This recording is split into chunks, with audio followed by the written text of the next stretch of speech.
cause of death was brain cancer. For the last 2 years, his family revealed he was undergoing treatment in Atlanta for the brain tumor.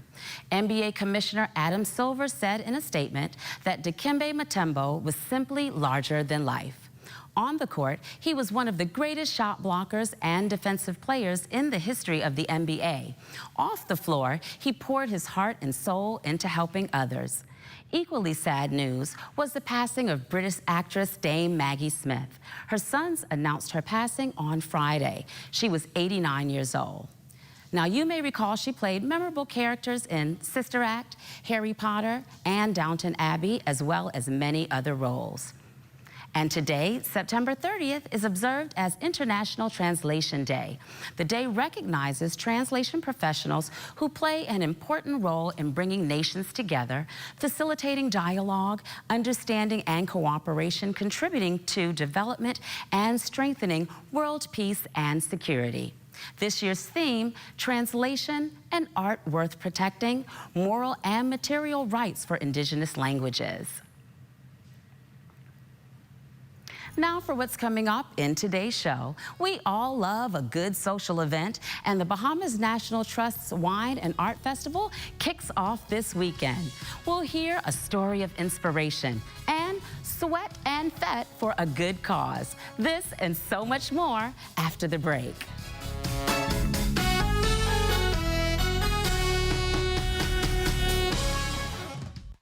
I told you that Bahamian plants like cascarilla, cerasee, and even strongback can be infused into a spirit that not only uplifts you, but also does your body good. Join me on a journey with Bahamas Botanicals as we venture from bush to bottle. I'm Leah Cooper, and this is Good to Grow. Good to grow. Keeping you in the know. Keeping you in the know. It's good enough to eat, then it's good to grow. It's good enough to eat, then it's good to grow. That's right, you've heard correctly. Bahamas Botanicals' sole purpose is to bolster agriculture here in the Bahamas by infusing bush medicine and native fruits into a variety of spirits. Senior Vice President Andy Fowler says first on the lineup of healthy spirits is their Cascarilla Amato. Cascarilla Amato is really a herbal digestive, okay? And the benefit of it, you tend to ease, helps in digesting your food after a good meal. Fowler then took us into their botanical storage room. These are all the raw products that we've harvested, that various farmers harvested for us, and for us to do our developmental work. He also gives us a sneak peek on a new product. We're looking at a male aphrodisiac. As you know, we're quite known about for our plants and what they can do, whether it's a love vine, whether it's a camalame, whether it's a strongback, whether it's a featherbed. And so we are very excited, and having traveled to Italy and gotten their input into this particular product, we're very excited about the potential of this particular product. Fowler says the company has been researching and testing products since 2008. Over that time, we've been working with various botanicals. We didn't just wait until the facility was finished. So we started our research with soursop, featherbed, coca plum leaves, guava, yellow papaya.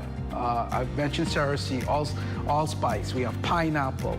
So this vision started long ago, and we're very excited now. We're at the point where we can begin realizing and taking all that work and now formulating crafting these products that we believe Bahamians will enjoy. Keeping you in the know with Good to Grow, I'm Leah Cooper.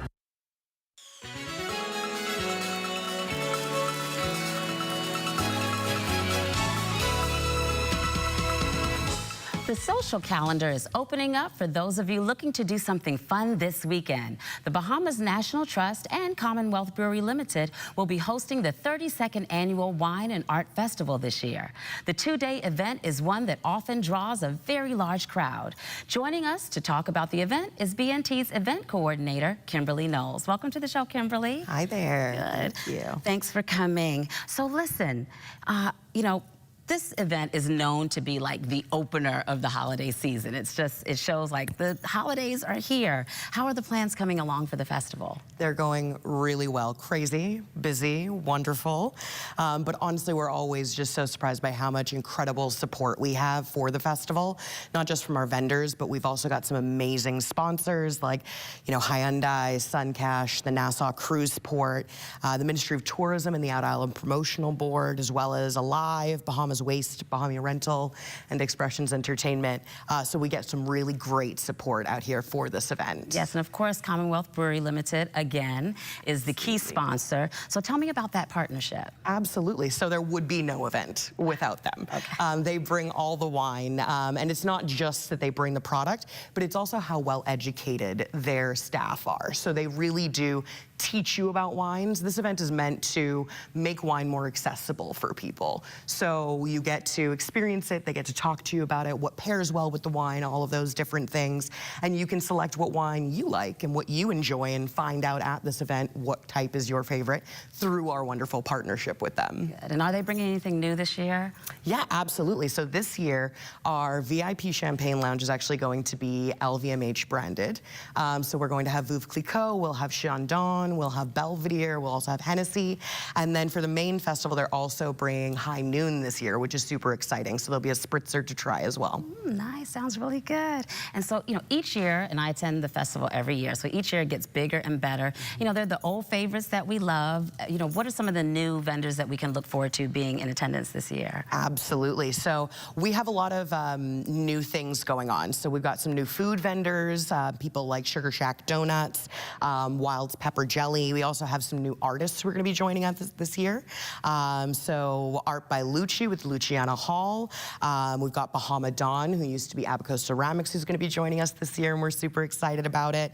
And then, of course, our old favorites like Jonathan Bethel and Chris Dalbinas and all of those wonderful guys who've been with us for so long. Nice. We always look forward to seeing them. So how does the festival contribute to the Bahamian arts and, culture in the Bahamas? How does the festival contribute to that? Absolutely. So we really see this event as a platform for young artists. So it's meant to make art accessible not just to our guests, but someplace accessible for young artists to come and showcase as well. We really love to support the local, what we call the Orange or creative economy, and we like to provide an outlet for that. It's a huge part of it, not just traditional artists, but culinary artists by having different food vendors there, and also with our musical lineups. So we have a platform for everybody. Anybody who's in art in the Bahamas is welcome to join this event. So we all know that, fundraising and, membership is a really big part of, for a nonprofit organization, it's really important to be able to, bring in the funds. How does the festival play a part in all of that? Absolutely. So when you are coming to Wine and Art, you are actually in a national park. So the retreat is one of our flagship national parks. And being in nature is obviously like a huge part of exploring those parks and experiencing them. So anytime you're in a park, you're experiencing nature, whether that's for a festival or for any other day of the year. So it's really showing people what we have available, what they can see, what they can come and do every single day of the year at the retreat garden. But also with the fundraising, this event actually funds the BNT General, so it helps us get a lot of small projects that we may not have been able to get done otherwise done with this festival. And of course, our amazing sponsors and just getting the word out there of what the BNT is and what we do. Good. And, it's a 2-day event. So like the night before is the members night, which is, really exclusive. Yes. How does one, become a member? Is it too late to become a member? No, it is absolutely not too late to become a member. So you can go right onto our website, which is bnt.bs, and you can click become a member. You can join us there. What does becoming a member mean? What does that mean? So becoming a member, you get discounts at all of our festivals, obviously.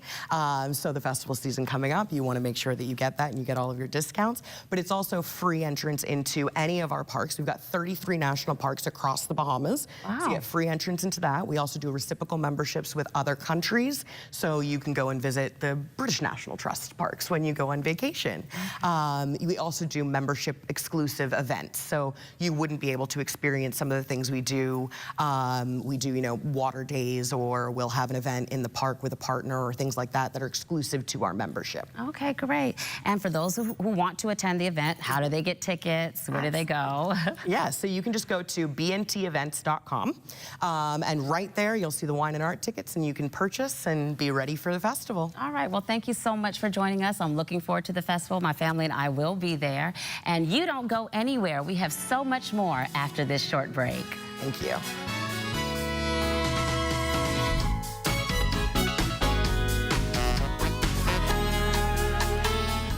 From paradise to paradise, Bahamas Air invites you to embark on a seamless island journey from the sun-kissed coast of Nassau, the Bahamas, to the rhythmic shores of Montego Bay, Jamaica. Soar high above a turquoise tapestry on the most trusted airline in the Caribbean. Our inaugural flight takes wing on November 17th, 2024. Don't delay. Book your idyllic escape today.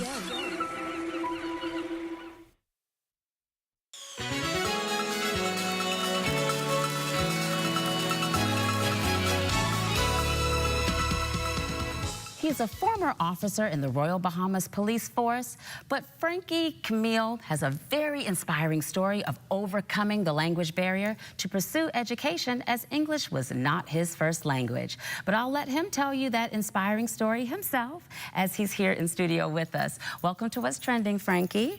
It's good to be here. So you came from very humble beginnings and you grew up in a single-family home. Give us some idea about the challenges that you faced growing up. Yes, growing up was very difficult for me, but it was also very rewarding. I remember one of the challenges that we had was clothes. I remember going to school and my pants was very, very tight. So every time I walked to school, there was a group of men used to hang on the blocks. They used to tease me every time I walk. And they say, oh, this boy in his tighter pants. So clothes was very much an issue. I had like one pants or one shirt for my uniform. And so I would have to wash that for the next day. So clothes was an issue. Transportation was the issue. I walked to school.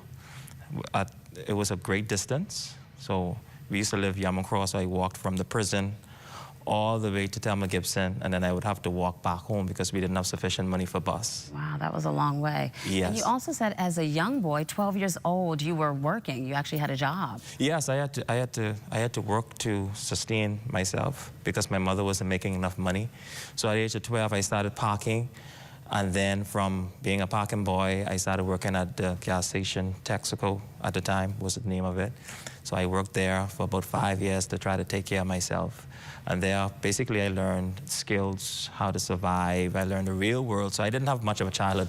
I was working from the age of 12 all the way on to 18. And in primary school, that's where you were trying to overcome the language barrier. What was that like for you, trying to learn a new language and get an education at the same time? It was very challenging, very difficult at first because I grew up in the Haitian village. And so all we spoke was basically Creole.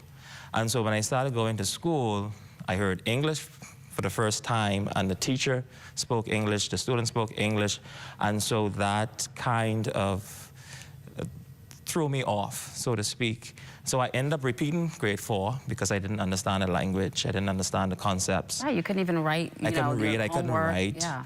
But I made up in my mind that I was going to learn, and that's what I did, and I made up in my mind. By the time I graduate from school, I would graduate the top of my class. All right. And so when I hit grade 12, I ended up graduating as the head boy and valedictorian, the same person that couldn't read and couldn't write. Wow, that is indeed an inspiring story. So now, obviously, your love for education and learning has expanded. You have 2 bachelor degrees. So tell me about that journey. Yes, I got 2 bachelor's degrees. My first degree is in banking and finance with a minor in French. And I got that degree basically because I was in pursuit of money and not pursuit of purpose. My gift and my talent was basically music, but I didn't pursue that. And so it didn't work out the way I wanted it to work out. And so I applied to different places, and I ended up getting a job at the great Royal Bahamas Police Force. And then I ended up in the band. And when I ended up in the band, the opportunity came for me to go back to school. And so I went back to school and I got a degree, my second bachelor's degree in music education. And from there, I got an opportunity at the Ministry of Education to become a music teacher. And I took that opportunity to become a music teacher. Nice. And you're teaching now at Yellow Elder Primary? Yes, I'm teaching now at Yellow Elder Primary. I'm the only male teacher in the entire school. Oh, my goodness. So tell me about music and, you know, what you see with your students and how music has an effect on them. Well, they love music. It helps them express themselves. It motivates them. They are very, very excited for music. They are ecstatic. It is a place for them to become themselves. It is a place for them to be laid back. It's a safe spot for them because many of them have challenges as well. And so when they come to music class, music is more than just music. It is a place for them basically to let go and be themselves. Yes. And what advice do you have for anyone, young or old, who's facing adversity? What advice do you have for them? I would say it all begins in the mind. If you have a mind to succeed, you will succeed. Adversity will either make you stronger or it will weaken you. But you don't have to fail. Failure is all in the mind. As long as you have a mindset to succeed, you will succeed. Good. And what's next for you? You've got these degrees. What's next for you? Well, I opened up my own music school, so I have Camille Music School, and I'm pursuing now my doctorate degree. All right. So I'm going to be a doctor, Frankie Camille, soon. And I have my own ministry as well, called Bahamas Christian Outreach Ministries, where I mentor, assist young people who have challenges, and I preach, of course, I preach the gospel of God. Well, thank you so much. Your story is indeed inspiring, and thank you so much for being here today with us. Yes, thank you for having me. We will be right back after this break.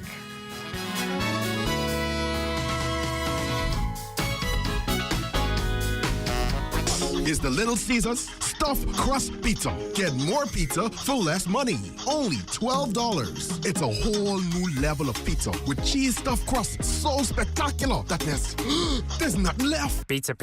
A delicious pepperoni pizza with the crust stuffed with lots of cheese and brushed with butter and garlic flavor and sprinkled with Parmesan cheese. Hot and ready Thursday to Saturday between 4 and 8 for only $12. Simply irresistible. And only at Little Caesars. Pizza.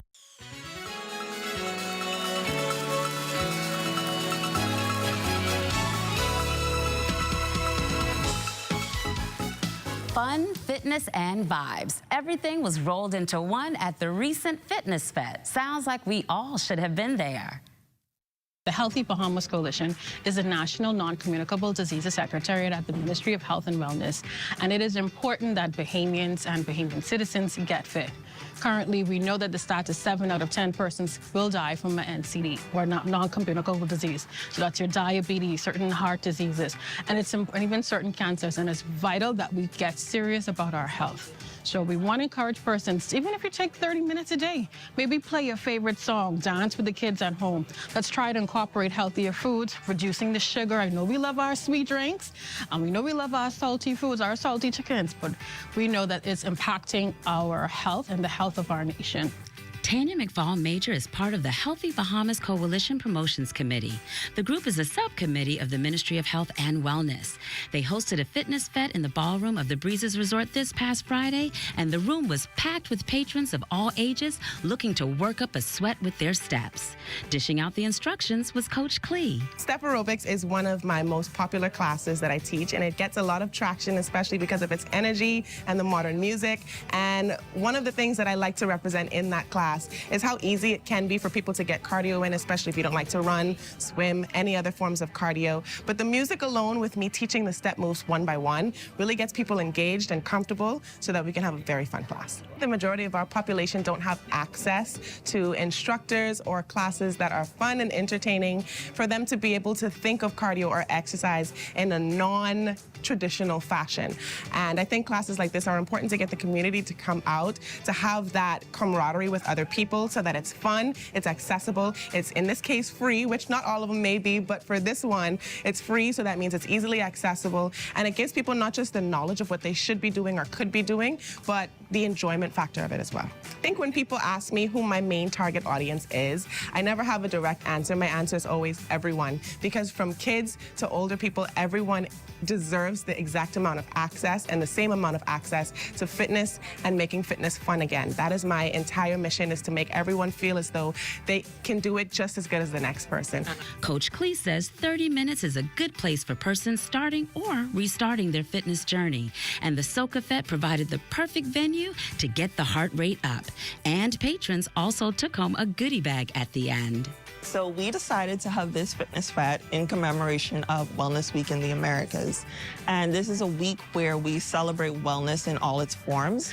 So we do these kind of events where Bahamians can come out and they can engage with other people and really understand what wellness is and really have a community of people, of like-minded people who want to get into fitness, who want to improve their overall wellness, who want to just exercise and just have a good time. With vendors such as the Photo Gallery, who sponsored our paraphernalia such as hats and water bottles and even stickers. We also gave out fruits, which we got from Cisco, and drawstring bags from Santi Bahamas. And we also want to thank our fitness instructor for putting on the event. We knew that she had her own business that she was doing, and we thought to incorporate that for a healthy initiative for the public.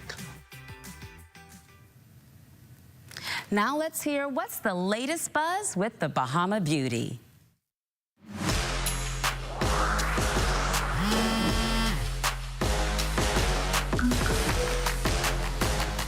I'm the Bahama Beauty, and here's what's the buzz for this week. Oof, was Mercury in retrograde again? Because the tea was so overflowed this weekend, even a Stanley Cup couldn't hold it all. My new nickname for Barty is officially Third Degree Cardi B, because that is how bad she burned us all when she and husband Offset ignited a nasty war on her Instagram Live after she said this. But you can buy me no more. And it's so crazy that I think that that's enough. It's not enough, honey. It's just not enough. I find it funny when I start talking to you want to threaten me with taking that I fucking work my ass off for. Offset then commented, claiming that Cardi was having extramarital relations while pregnant with their third child together. Now, Cardi didn't confirm this while on the live. However, she took to Twitter with this tweet, and did, which the public took as confirmation of the accusations. Well, this surely sent some ex-users in the Bahamian community spiraling, with this user tweeting, "Cardi gotta understand, you can't do what a man can and still be considered a lady." Of course, the community wasted no time dogpiling that quote section. This user responding, "I miss when men used to hunt and make fires." This user adding, "She was a stripper that drugged men. She was never considered a lady." Another user posting, "Cardi has called herself a mother, a stripper, but not once has she called herself a lady." Naomi Campbell is no stranger to controversy, and even though she's no longer on the runway, she still manages to hold the media spotlight. The former supermodel has been banned from running any charities in Britain for the next 5 years. This news comes after the UK Commission of Inquiry uncovered that Campbell was allegedly spending her charity, Fashion for Relief, funds on spa treatments, room service, and luxury hotel stays in her name. Campbell maintains her innocence, saying, "I was not in control of my charity. I put the control in the hands of my lawyer." The foundation was dissolved earlier this year and removed from the Register of Charities. Quincy Combs finally releases a statement on behalf of he and his siblings after a post on X went viral, claiming that Kim Porter's tell-all book was released on Amazon posthumously. The post leaked excerpts from the book. However, one page in particular made users question the authenticity of the book. A paragraph in the disclaimer stating, "Regarding Kim's sudden death and the mysterious illness of Albie Shore and Jamie Foxx, evidence does exist that points to foul play and or poisoning." This user commented, "This is not Kim's book. It states for Kim Porter, not by Kim Porter. How could Kim have written about Jamie Foxx's illness when she was dead years before that? Come on, people, don't get scammed." In the statement, the family debunked there being a book or any manuscripts in relation to the creation of the book, and any family or friend that was associated with Porter that claims otherwise is misrepresenting themselves. Although Combs put a rather quick end to that fire, this statement would light a spark to a new one, as some antennas started raising when users noted that Combs made no comment on his adopted father's allegations or arrest. Do you think the Combs family is curating another statement regarding their father's legal troubles, or will they just stay quiet? Email me your thoughts at thebahamabeauty@gmail.com. A new true crime series based on the horrific murders of Jose and Kitty Menendez made its debut on streaming services this past week and has captured worldwide attention, including that of Kim Kardashian. The reality TV star, who has been instrumental in recent years in criminal justice, paid a visit to the Menendez brothers after the series release. Although the details of the visit were not revealed, supporters are hoping that this means Kim is working actively to get the brothers acquitted. The Menendez brothers, who fatally shot their parents Kitty and Jose Menendez in 1989, were convicted of first-degree murder and conspiracy to commit murder. They were sentenced to life imprisonment without parole. And here's a little Bahamian-style motivation to get you through the week. It reads, the second you feel like giving up, just remember that Muckamucks is still on and going strong. A lot definitely took place this weekend. On the point of Quincy and his family, I am not surprised at all that they didn't put out a statement for or against their father. I'm pretty sure that they're still trying to process their emotions, and it'll probably come with time, but I think it's still a bit too soon for them to be going through with that. And there's so much to unwrap there. I mean, it's their father. It really all comes down to it is their father, and a person can be this way in this, segment, and then it's your dad, and it's that whole different dynamic that you have there. So their mom is deceased. Right. There's so many dynamics there, and it's just ugly. It's sad, and Yeah, definitely. My heart goes out to all of them involved, because I'm sure they're still trying to process what happened to their mother and being active on social media still during that time, and still now very visible. When all of the rumors are going around. I'm pretty sure that's very hard for them to process. Yeah. But on a lighter note, when was the last time you went to Muckamuck, Stacey? Okay, so first of all, you're trying to age me. You're trying to, but I wasn't living here when Muckamucks was in their, high season. So I didn't even know that they were still open. I'd always heard about it. It was the place to go if you needed that, trendy outfit to go out when you're in school. If you get your outfit from Muckamucks, that's a big deal, right? Let me tell you, Muckamucks saved me. I had to be in a National Pride fashion show when I was in high school, and I couldn't find an outfit to save my life anywhere. Everywhere I would go, they either had something that wasn't with the theme, or it just wasn't in my size. And let me tell you, Muckamucks, they came through. All right, for Muckamucks. Well, thank you, Ashley, for always having the buzz. And stay tuned. We will be back after this break.